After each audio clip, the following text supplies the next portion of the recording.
नमस्कार दोस्तों, आत्री ज्ञान कुंज चैनल पर मैं वेदवती मैम आप सभी लोगों का हार्दिक स्वागत अभिनंदन करती हूँ। दोस्तों, हम सभी लोग किराता अर्जुनियम पढ़ रहे थे। किराता अर्जुनियम में हमने 4 श्लोक तक पढ़ लिया था, जिसमें लास्ट में एक सूक्ति आती है, हितम मनोहारी चा दुर्लभम वचः। हितम मनोहारी चा दुर्लभम वचः। इसमें वनेचर हस्तिनापुर से वापस लौट करके वह आकर के युधिष्ठिर से कह रहा है, हे राजन, कार्यों में लगे हुए सेवकों को अपने स्वामी को धोखा नहीं देना चाहिए, यानी अपने स्वामी को धोखे में नहीं रखना चाहिए, क्योंकि जो गुप्तचर होते हैं वे राजा के यानी जो स्वामी होते हैं उनके नेत्र के समान होते हैं, जिनके द्वारा वे परोक्ष की बातों को प्रत्यक्ष करते हैं। और कहता है कि इसलिए मैं आपसे अच्छा या बुरा किंतु सत्य जो कहूँगा उसे आप सुनते चलेंगे और उसके लिए आप मुझे क्षमा करेंगे।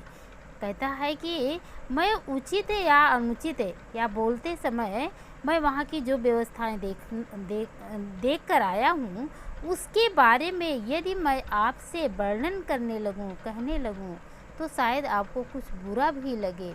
तो कहता है कि हे राजन, आप इसके लिए मुझे क्षमा कीजिएगा। कहता है कि ऐसा वचन निश्चित रूप से दुर्लभ होता है कि जो हितकारी भी हो और मन को प्रिय भी लगे।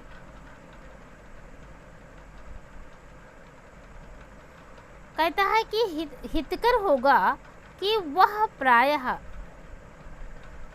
जो प्रत्यक्षता यानी प्रत्यक्ष देखा गया है उसको बताने पर, यानी कि मैं जो बताऊं वह आपको अच्छा न लगे। और कहता है कि जो चीज़ मनोहर होती है वह हितकर नहीं होती है और हितकर होती है तो मनोहर नहीं होती है।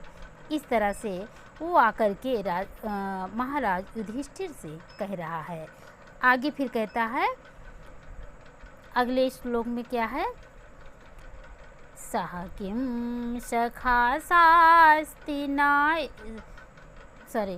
सह किं सखा साधुना शास्ति अधिपम हितानया संशृण्यते सह किं प्रभु सदानुकूले हि कुर्वते रतिं निरपेक्षमात्मेषु च सर्वसम्पदः सह किं सखा शास्तिनायोऽधिपम् हितानयः संशृण्यते सह किं प्रभु सदानुकूले हि कुर्वते रतिं निरपेक्षमात्मेषु च सर्वसम्पदा निरपेक्षमात्मेषु च सर्वसम्पदा। वो आकर के राजा युधिष्ठिर कैसे कहता है कि निरपेक्ष आत्मेश, निरपेक्ष माने होता है राजाओं में, आत्मेश और आपत्तियों में, राजाओं में चाचा माने और, राजाओं में और मंत्रियों में, आमंतेश माने मंत्रियों के, सदा अनुकूलेश, सदा अनुकूलेश माने सदा अनुकूल रहने पर ही, सर्व संपदा माने संपूर्ण संपत्तियाँ, संपूर्ण संपत्तियाँ ही कुर्वते हैं रतिम, ही माने क्योंकि कुर्वते हैं रतिम, रतिम माने होता है अनुराग यानी प्रेम, कुर्वते माने करती हैं। वो कहता है कि राजाओं, यहाँ से अर्थ ले लीजिए दोनों लाइन का पहले, निरपेक्ष आत्मजेश सर्व संपदा, राजाओं और आमत्यों के सदा अनुकूलेश, सदा अनुकूल रहने पर ही कुर्वते रतिम सर्व संपदा, संपूर्ण संपत्तियां अनुराग रखती हैं। फिर तीसरी लाइन में कहता है हितान यह संस्मृते सह किम प्रभु। हितान यह माने होता है जो, हितान माने हितैषियों से, जो हितैषियों से संस्मृते यानी हित की बातें नहीं सुनता है, जो हितैषियों से हित की बातें नहीं सुनता है, यानी क्या कहते हैं, जो हितैषी लोग होते हैं उनसे, यानी जो राजा लोग होते हैं, सह माने जो, यानी सह माने वह, अर्थात राजा, जो राजा लोग होते हैं अपने हितैषी मित्र के द्वारा हित की बातें नहीं सुनते हैं। सह किम प्रभु, सह माने वह, किम माने क्या, प्रभु माने अच्छा स्वामी हो सकते हैं, अर्थात वे अच्छे राजा नहीं हो सकते हैं, अच्छे स्वामी नहीं हो सकते हैं, वे कुत्सित राजा होते हैं। और फिर कहता है कि सह किम प्रभु, सह किम सखा साधु ना शास्ति यो अधिपम। यो माने जो आमत आदि से, यानी जो अधिपम, यो अधिपम माने जो राजा आमत्य आदि से, साधु माने भली प्रकार से, जो राजा आमत्य आदि से भली प्रकार से, ना माने नहीं, शास्त्र माने उपदेश देता है, जो आमत्य राजा को भली प्रकार से उपदेश नहीं देता है। सह किम सखा, सह किम सखा, क्या वह अच्छा मित्र हो सकता है, अर्थात नहीं, वह बुरा मित्र होता है। एक बार फिर से देख लीजिए, सह किम सखा साधु ना शास्ति यो अधिपम। यो अधिपम, या अधिपम साधु ना शास्ति, या अधिपम साधु ना शास्ति, यानी जो अपने स्वामी को, जो अपने स्वामी को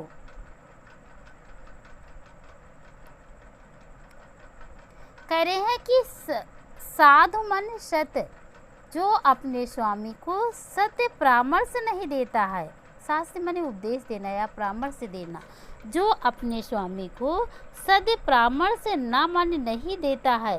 सह किम सखा, सह किम सखा, क्या वह अच्छा मित्र है, अर्थात वह निकृष्ट मित्र होता है।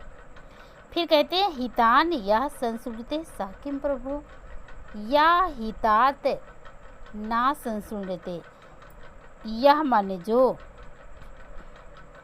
इसको हितान को अलग करेंगे तो हितात धन ना हो जाएगा, यानी जो स्वामी अपने हितैषियों से या अपने संस्कृति माने अपने मंत्रियों की बात नहीं सुनता है, जो स्वामी हितैषी मित्र से या मंत्री की बात को नहीं सुनता है। सह किम प्रभु, क्या वह अच्छा स्वामी हो सकता है, अर्थात वह कैसे अच्छा स्वामी हो सकता है, वह निकृष्ट स्वामी होता है। फिर कहते हैं सदा अनुकूलेश ही कुरुते रतिम, सदा अनुकूलेश ही कुरुते रतिम निरपेश आत्मजेश। ही माने यहाँ से अर्थ ले लीजिए, ही माने क्योंकि, निरपेश आत्मेश, यानी इसको अलग करेंगे तो निरपेश आत्मेश हो जाएगा। राजाओं और आमत्यों के परस्पर सदा अनुकूलेश माने अनुकूल रहने पर, राजा और आमत्यों के परस्पर अनुकूल रहने पर ही, चा माने और सर्व संपदा माने संपूर्ण संपत्तियाँ, कुरुते रतिम माने अनुराग रखती हैं। यहाँ पर दूत ने युधिष्ठिर से दुर्योधन के संबंध में सूचना देने से पूर्व एक ऐसे व्यवहारिक सिद्धांत को प्रस्तुत किया है जो वस्तुतः राजा को लोकप्रिय बनाने तथा राजा प्रजा एवं राज कर्मचारियों के मध्य सामंजस्य की भावना के लिए अपरिहार्य है। दूत कहता है कि वह कैसा मित्र है जो राजा को उचित परामर्श नहीं देता, अर्थात सच्चा मित्र वही होता है जो राजा को जो अधिप अर्थात प्रभु को उचित या समयोपयोगी परामर्श देता है।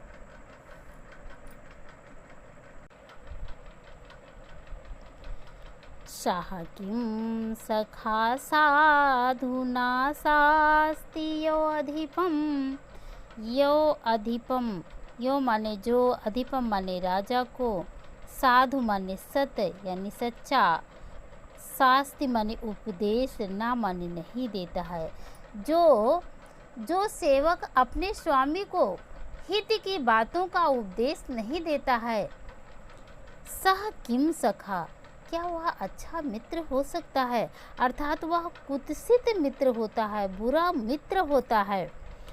या हितान यह सुण्यते सह किम प्रभु, यह माने जो, हितान माने हितैषियों से, सुण्यते और जो हितैषी माने होता है शुभ चिंतक, जो हित का चिंतन करे, हित के बारे में सोचें। ये ऐसे मंत्री को संस्कृति माने जो बात नहीं सुनता है, जो हितकारी मंत्री की बात को नहीं सोचता है। सह किम प्रभु, सह माने वह, किम माने कैसे, प्रभु माने स्वामी, क्या वह कैसे वह अच्छा स्वामी हो सकता है? अर्थात वह नीच स्वामी होता है। फिर आगे बता रहे हैं, सदानुकूले से ही कुर्वते रतिम, ही माने क्योंकि, सदा माने हमेशा, अनुकूलेश माने अनुकूल रहने पर, रति माने अनुराग, कुरते माने करती हैं, कि क्या करती हैं? निरपेक्ष आत्मजे से राजाओं और मंत्रियों के सदा अनुकूल रहने पर ही चाह सर्व संपदा माने संपूर्ण संपत्तियाँ, राजाओं और मंत्रियों के अनुकूल रहने पर ही समग्र संपत्तियाँ उससे अनुराग रखती हैं। अर्थात राजा और मंत्री के परस्पर सामंजस्य होने पर ही राजलक्ष्मी स्थिर रह सकती हैं, राजलक्ष्मी रुक सकती हैं।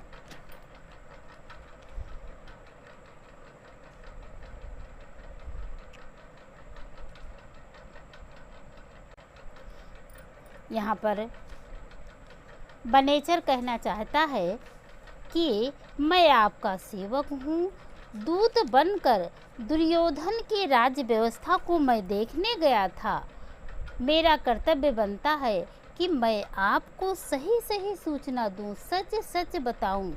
जैसा मैंने देखा है मैं उसी प्रकार की बातें आपसे करूँ। आचार्य कहता है कि जो अमात्य आदि अपने राजा को उचित सलाह नहीं देता है, उनकी गणना अच्छे और हित चिंतक जो हित के बारे में सोचे ऐसे सेवकों में नहीं की जा सकती है। और फिर राजा के लिए बताता है कि राजा का भी यह कर्तव्य बनता है कि वह अपने अमात्य आदि की उचित सलाह को माने, अर्थात जो उनके अमात्य आदि मित्र हैं उनकी उचित सलाह पर वो ध्यान दें।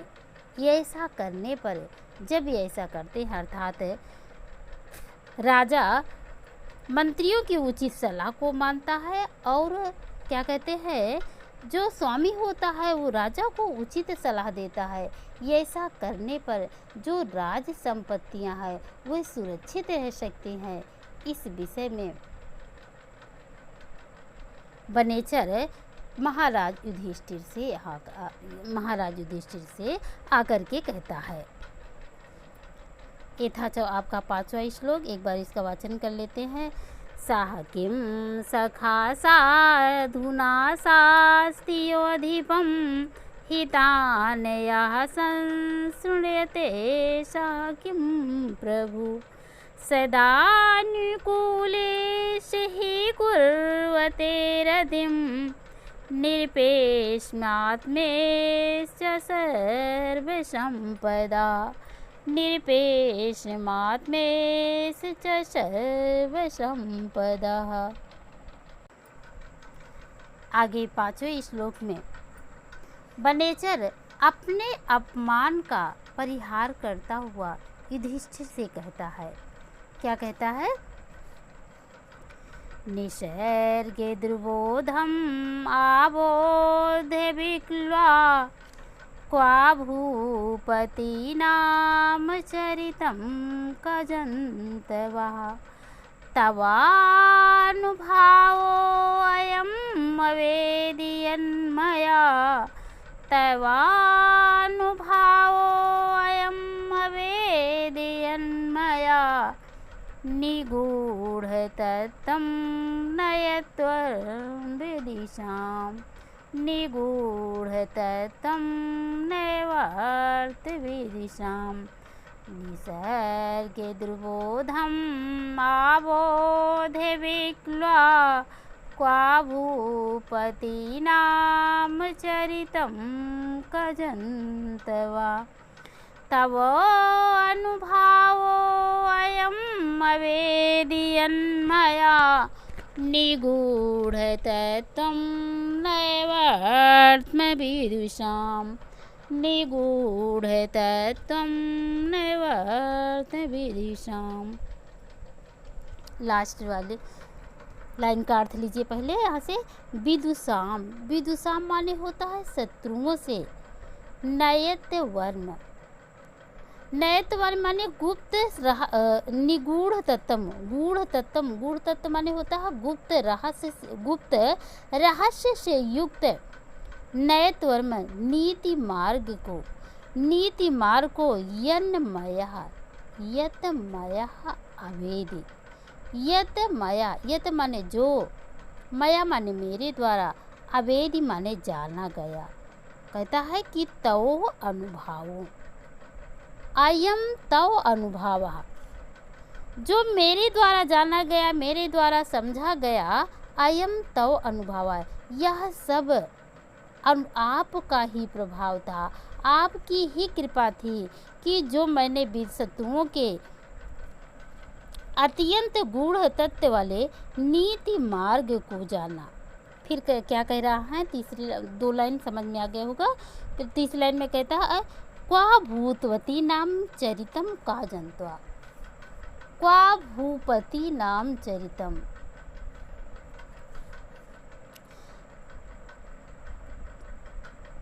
क्वा भूपति नाम, भूपति नाम माने होता है राजाओं का, चरितम का चरित्र अथवा राज्य शासन रूप से व्यवहार कहाँ, कहाँ तो राजाओं का चरित्र, क्वा जंतवा, और कहाँ मुझ जैसे लोग। कहाँ तो राजाओं का चरित्र, ये कह रहा है कि कहाँ तो राजाओं का कठिनता से समझ में आने वाला चरित्र, और कहा जंतवा, और कहाँ हम जैसे अज्ञानी तुच्छ सामान्य व्यक्ति। फिर भी कह रहा है कि निसर्ग दुर्बोधम आबोध विकला। निसर्ग दुर्बोधम यानी स्वाभाविक रूप से दुर्बोध अर्थात समझ में ना आने योग्य, साधारण रूप से समझ में ना आने योग्य। कहता है कि हे राजन, राजाओं का चरित्र बहुत ही दुर्बोध होता है। मुझ जैसे लोग उनके चरित्र को भला कैसे समझ पाते हैं। कहाँ राजाओं का रहस्यमय चरित्र, और कहता है कि कहाँ क्वा जंतवा, और कहाँ मुझ जैसे अज्ञानी व्यक्ति। वो कहता है कि राजाओं का चरित्र महान होता है और हम जैसे लोग अत्यंत तुच्छ होते हैं। फिर कहता है कि हम इन दोनों में अर्थात राजाओं के चरित्र में और मुझ में जमीन और आसमान का अंतर है, अर्थात बहुत ही अंतर है। फिर कह रहा है कि तवो अनुभवो अयम अवेदयन्मया, तवो अनुभवो अयम अवेदयन्मया। वो कह रहा है कि वो युधिष्ठिर को ही कह रहा है कि आपका ही प्रभाव था, जो कुछ मैंने वहाँ देखा, जो कुछ जाना, आपके प्रभाव का ही प्रसाद था कि मैं शत्रुओं के राज्य में जाकर रहा, वहाँ से समस्त समाचार इकट्ठा किया, संकलित किया और मुझे पहचान भी नहीं सके। यानी कि जब यहाँ से वह वनेचर गया था तो यदि उसे दुर्योधन पहचान लेता तो क्या वह सुरक्षित वापस आ पाता, अर्थात ऐसा मुश्किल था। वो कह रहा है, इसीलिए वो कह रहा है कि वह आपका ही प्रभाव था, आपकी ही कृपा थी कि मुझे वो लोग पहचान नहीं सके। मैंने आपके शत्रुओं की राजनीतिक था को जान लिया और उसके सबल पक्ष को भी देखकर आया हूँ और निर्बल पक्ष को भी देखकर आया हूँ। फिर से एक बार देख लीजिए, निसर्ग दुर्बोध आबोध विक्ला, निसर्ग दुर्बोध आबोध विक्ला। वो कहते हैं कि स्वभाव से यानी स्वाभाविक रूप से दुर्गे आबोध विकलह यानी अज्ञान के कारण स्वाभाविक रूप से दुर्गे, यानी दुर्गे माने जो कठिनता से जाना जा सके, आसानी से जिसे नहीं जाना जा सकता है, आबोध विकला और आबोध के कारण। भूपति नाम चरितम अर्थात राजाओं का वह चरित्र, रहस्यमय चरित्र कहाँ तो राजाओं का कठिनता से समझ में आने वाला चरित्र, और कहता है क्वा जंतवा, और कहाँ मुझ जैसे अज्ञानी सामान्य व्यक्ति। फिर कह रहा है कि तवो अनुभवो अयम अवेदि अन्मया, फिर भी मैंने आपके शत्रु दुर्योधन तथा कौरव आदि की रहस्यमय यानी गुप्त रहस्य से भरी हुई राजनीति को यन्मया अवेदि, जो कुछ मैंने जाना, जो कुछ सब मैंने जाना, तवो अनुभव माने वह आपका ही प्रभाव था, आपके ही प्रभाव के कारण निगूढ़ तत्व नए त्वरण विदिशा, विदिशा माने शत्रुओं के नीति मार्ग वाले गूढ़ तत्व को अवेदी यन्मया जो मेरे द्वारा जाना गया शत्रुओं के नीति मार्ग वाले गूढ़ तत्व को। वो कह रहा कि तवो अनुभव वह आपका ही प्रभाव था, आपकी ही कृपा थी कि मैंने यानी आपका ही प्रताप था कि मैंने जो कुछ भी समझा, जो कुछ भी जाना, वह आपके प्रभाव के कारण ही जाना है। उम्मीद करते हैं कि शायद आप लोगों के समझ में आ गया होगा। एक बार इसका वाचन करते हैं। निसर्ग दुर्बोधम आबोध विक्ला क्वा भूपति नाम चरितम कजंतवा तवो अनुभावो अयम अवेदयन्मया निगूढ़ तत्त्वं नैवार्थविदिशाम् निगूढ़ तत्त्वं नैवार्थविदिशाम्। तो दोस्तों, आप सभी लोगों को कैसे लगा? यदि अच्छा लगा हो तो लाइक कर दीजिए और कमेंट कर दीजिए। नए चैनल पर यदि पहली बार है तो सब्सक्राइब कर दीजिए। फिर हम अगले श्लोक के साथ में कल आपके साथ होंगे। तब तक के लिए आप सभी लोगों को नमस्कार।